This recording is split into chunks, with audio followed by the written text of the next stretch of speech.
اعوذ باللہ من الشیطان الرجیم بسم اللہ الرحمن الرحیم۔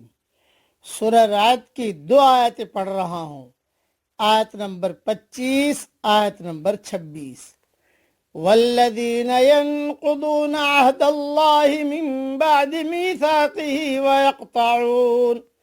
ويقطعون ما امر اللہ به ان یوصل ویفسدون فی الارض، اور جو لوگ اللہ کے عہد کو مضبوط کرنے کے بعد توڑتے ہیں اور اس کو کاٹتے ہیں جس کو اللہ نے جوڑنے کا حکم دیا ہے، اور زمین میں فساد پھیلاتے ہیں، اولئک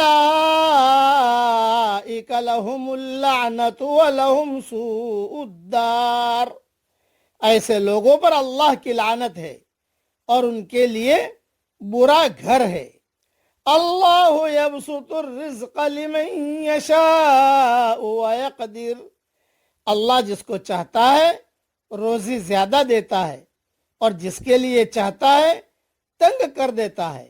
وَفَرِحُوا بِالْحَيَاةِ الدُّنْيَا، اور وہ دنیا کی زندگی پر خوش ہیں۔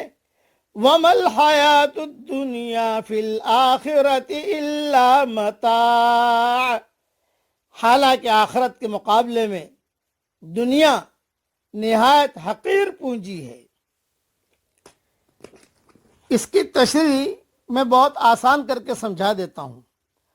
جب بے ایمانوں کے لیے یہ کہا کہ ان کے لیے برا گھر ہے، تو ذہن میں یہ اشکال آ سکتا ہے کہ دنیا میں تو انہیں ہر طرح کی آسائشیں، سہولتیں، بہترین کاریں، بہترین بنگلے، بہترین حکومتوں کے نقشے، طاقت، یہ ساری مہیا ہے، تو برا گھر کہاں ہوا؟ اس کے ازالے کے لیے فرمایا کہ دنیاوی اسباب و رزق کی کمی بیشی یہ اللہ کے اختیار میں ہے۔ وہ اپنی حکمت اور مشیت جس کو صرف وہی جانتا ہے، اس کے مطابق کسی کو زیادہ دیتا ہے، کسی کو کم۔ رزق کی فراوانی اس بات کی دلیل نہیں کہ اللہ اس سے خوش ہے، اور کمی کا مطلب یہ نہیں کہ اللہ تعالیٰ اس پر ناراض ہے۔ مال کا ملنا یہ کامیابی کی نشانی نہیں ہے، اور مال کا نہ ملنا یہ ناکامی کی نشانی نہیں ہے، بلکہ ہر حال میں اللہ کا حکم پورا ہونا یہ کامیابی کی نشانی ہے، اور اللہ کا حکم کا ٹوٹنا یہ ناکامی کی نشانی ہے۔ کسی کو اگر دنیا کا مال زیادہ مل رہا ہے باوجود کہ وہ اللہ کا نافرمان ہے، تو یہ مقام فرحت اور مسرت نہیں۔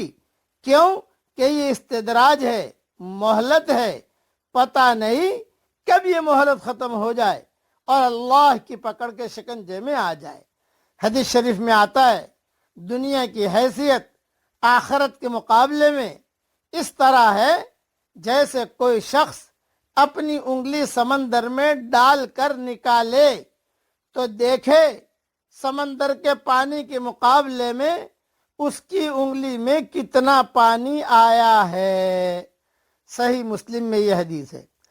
ایک دوسری حدیث میں ہے کہ حضرت محمد صلی اللہ علیہ وسلم کا گزر بکری کے ایک مردہ بچے کے پاس سے ہوا، تو اسے دیکھ کر آپ نے فرمایا، اللہ کی قسم، دنیا اللہ کے نزدیک اس سے بھی زیادہ حقیر ہے جتنا یہ مردہ اپنے مالکوں کے نزدیک اس وقت حقیر تھا جب انہوں نے اسے پھینکا تھا۔ یہ حدیث صحیح مسلم میں ہے۔ اس لیے نصیحت کی بات ذہن میں رکھیے، ایسے لوگ خدا کے نزدیک لعنت زدہ ہیں۔ یہ وہ لوگ ہیں جو خدا کی رحمتوں میں حصے دار نہیں بنائے جائیں گے۔ انہوں نے خدا کی زمین کو گندا کیا، اس لیے وہ اسی قابل ہیں کہ آئندہ ان کو صرف گندے گھر میں جگہ ملے۔ دنیا میں کسی کو کم ملتا ہے اور کسی کو زیادہ۔ اب جس کو زیادہ ملا وہ احساس برتری میں مبتلا ہو جاتا ہے، اور جس کو کم ملا وہ احساس کمتری میں، مگر خدا کی نظر میں یہ دونوں غلط ہیں۔ صحیح رد عمل یہ ہے کہ زیادہ ملے تو آدمی خدا کا شکر گزار بنے، اور کم ملے تو وہ صبر اور قناعت کا طریقہ اختیار کرے۔ اللہ تعالی ہمیں صابر شاکر بن کر زندگی گزارنے کی توفیق عطا فرمائے، آمین۔ وآخر دعوانا ان الحمد للہ رب العالمین۔